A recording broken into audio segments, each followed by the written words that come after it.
Welcome back to 2015, a look back, our New Year's review of the year that was. In this segment, we look back at the biggest news stories of the past 12 months, the highs and the lows, all wrapped up with a bow.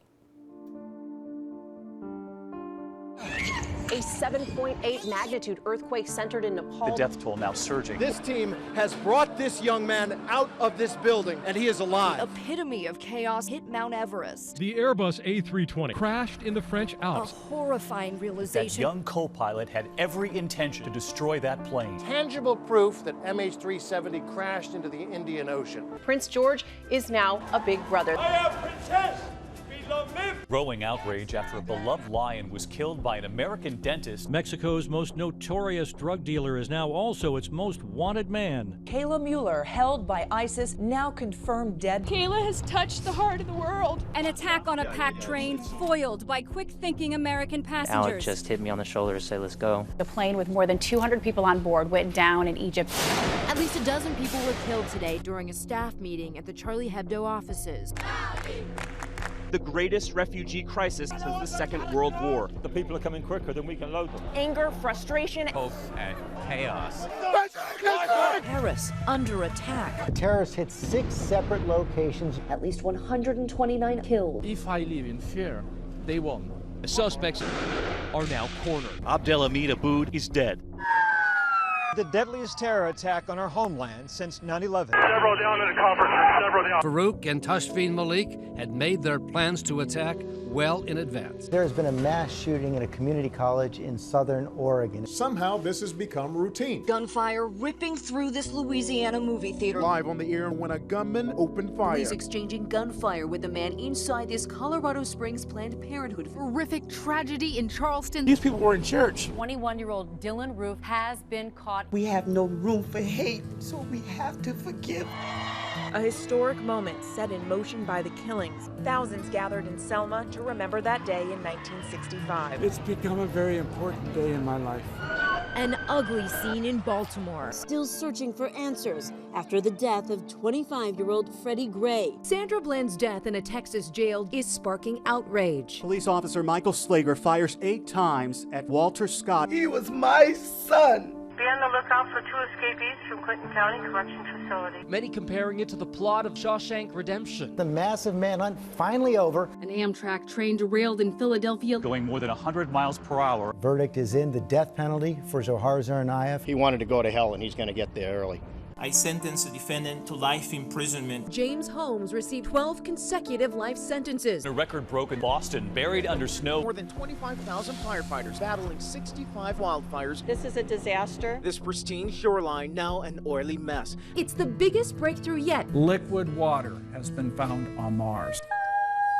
The Pope touching down in the land of the free. I would have gone anywhere to see the Pope. Maybe for me, I will. A handshake 5 decades in the making. Former House Speaker Dennis Hasser guilty to a felony banking charge. I have been racking my brain about what more could have been done. An 11-hour hearing about the 2012 attacks on a U.S. diplomatic post. ACA is here to stay. Another big victory for President Obama's health care law. Our love is equal. Same-sex marriage now the law of the land, but that does not mean everyone is on board. Why? Authority. God's authority. The United States has reached a historic understanding with Iran. What a stunning, historic mistake. The U.S. is sending special operations forces to Syria. This isn't a pipeline, it's a lifeline. A Keystone XL pipeline would not serve the national interest.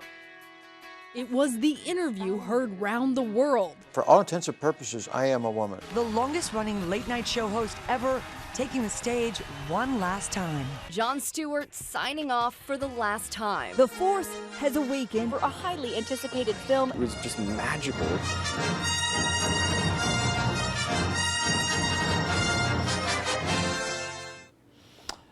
You know, in many ways, TJ, the year started and ended with terror. And in many ways, Paris, the major date line from the Charlie Hebdo to obviously the Paris attacks and so much in between, ISIS became or ISIL or Daesh, whatever you want to call it, became part of the vernacular, and it seemed to really define this year as a year of terror. Yeah, well, you know, all the optics that ISIL, ISIS, that they provided, all those, the terrible imagery, they had been taunting the West, and when they finally reared their heads very effectively in Europe, that really shook the world, and you know, and it brought up all of the sort of the open border crossings in Europe, and that sort of brought that to the fore, yeah, so it was a wake up call to everybody in the West that they can reach, and then to then bookend at the end of the year what happened in Paris on such a grand scale, and it wasn't as political. You know, Charlie Hebdo, that was that whole thing. You know, don't you dare make a caricature out of our guy. And then all of a sudden now it was just, hey, we're just going to kill as many as possible and make a big explosion. And actually, speaking of big explosions, had this one guy made it into the stadium, he might have actually taken out the president. And then, oh my Lord, where we would have been. And then we wrap up the year, and ISIS, at least, you know, one of the attackers, one of the terrorists in San Bernardino, had pledged. And we'll talk about that on domestic soil. But Andrew, to me, so much of the year started where there was going to be a retraction of our presence in the world. The president made it a point, both in Iraq and Afghanistan, we're going to be drawing down troops here. And as we were getting ready to focus on the 2016 elections, a lot of people was, it's domestic, stop here. But when you think about the datelines and what happened from Ukraine and then the Russian incursion, what could happen there? We saw, you know, what happened with economies from Greece and other parts, about the fears about where that may lead.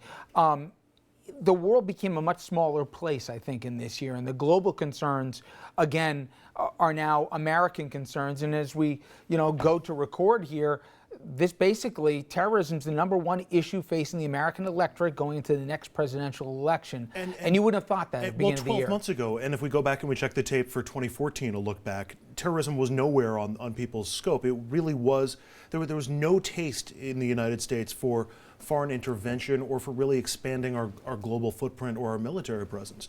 And some will argue that it's because the U.S. sort of retreated from that role, that others filled the vacuum, and that's caused it to be a bigger concern. Others would say it's just the natural course of events, that ISIS started as a regional entity and expanded because they couldn't expand anymore from a geographic standpoint. They expanded their scope into Europe, and so that's got us more focused on it. But yeah, it's for the first time or more so since 9/11, Americans are fearful of terrorism as we approach New Year's 2016. And as we said, it'll be a dominant issue in the next year. But Jeannie, in between all of that, we had a visit.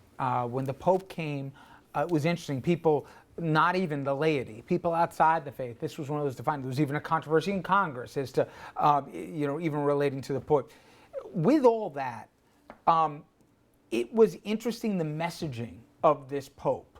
And the idea of inequalities with dollars and cents, how welcoming the church may be going forward, and even if it wasn't necessarily changing doctrine, it was talking that we hadn't heard before coming out of the Vatican. It was a huge moment this past year. Yeah, absolutely. And you know, when I think of, you know, with all due respect to Time Magazine, when I think of the person of the year, I do think of the Pope. And I think his visit to the United States really epitomizes that. But of course, he's been traveling all over the world. And he has really, I think, for many Catholics and non-Catholics, made them rethink what the Catholic Church stands for and what it is and what the possibilities are there. And I think one of the big stories of the year, speaking of the Pope, is not just his visit, but what happened in Paris in the last few weeks in terms of this environmental pact. I mean, you think of 250 countries, 250 world leaders getting together and signing on to this deal. That is unprecedented. And in terms of our president, Barack Obama, that is a key portion of his legacy. Nobody has been able to do anything on climate change like he has been able to do. And I think that is something that can absolutely have earth-shattering implications going forward. And I have a hope that in the campaign trail, we'll pin down these candidates to hear what they really will do if elected as it relates to this issue, probably the issue that will define our children's generation. Dominic, unfortunately, the back end of this year, we're always going to remember for San Bernardino and yet another senseless tragedy. We'll talk about the gun aspect of that later in the program, but nonetheless, I think it brought home to people, while they grieve for the people in Paris, It said this could happen once again in every town USA. It wasn't just an insane shooting. This had the mark of terrorism attached to it, and that was so unsettling. Richard, it's the one common theme: terror, fear, in America, not somewhere else, in America. The year started with this. The year ended with this. It's an ongoing theme. You know, look at what happened in Los Angeles. We're closing down the school system for the day. At any given moment, something can happen. And then the dialogue and the debates in this country as to who are Americans, who aren't Americans, who's allowed to come to this country, who's not. Yeah. It's just and just questions of faith in the country. It's all rising out of this, and unfortunately, it's one of those watermarks on 2016. All right, now if you'd like to sound off on this question at home, we'd love to hear from you. So here it is. What, to your mind, was the biggest news story of 2015 and why? Just head over to our Facebook page or look us up on Twitter and add your voice to the conversation. All right, coming up next, the year's biggest stories from our region. Please stay with us.